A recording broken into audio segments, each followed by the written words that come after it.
तासीम meme, ये किताब रोशन की आयतें हैं। ए पैगंबर, शायद तुम इस रंज से कि ये लोग ईमान नहीं लाते अपने आप को हलाकत में डाल दोगे।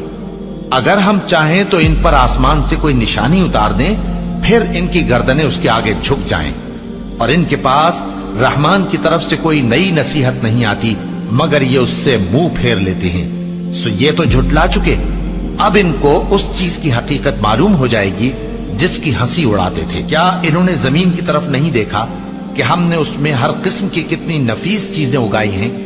कुछ शक नहीं कि इसमें निशानी है, मगर ये अक्सर ईमान लाने वाले नहीं। और तुम्हारा परवरदिगार गालिब है, मेहरबान है। और जब तुम्हारे परवरदिगार ने मूसा को पुकारा कि जालिम लोगों के पास जाओ, यानी कौम फिरौन के पास, क्या वो डरते नहीं? उन्होंने कहा कि मेरे परवरदिगार, मैं डरता हूं कि वो मुझे झूठा समझें और मेरा दिल तंग होता है और मेरी जबान रुकती है। तो हारून को हुक्म भेज कि मेरे साथ चले। और उन लोगों का मुझ पर एक गुनाह यानी फिरौनी के खून का दावा भी है, सो मुझे यह भी डर है कि मुझको मार ही डालें। फरमाया, हरगिज नहीं, बस तुम दोनों हमारी निशानियां लेकर जाओ, हम तुम्हारे साथ सुनने वाले हैं।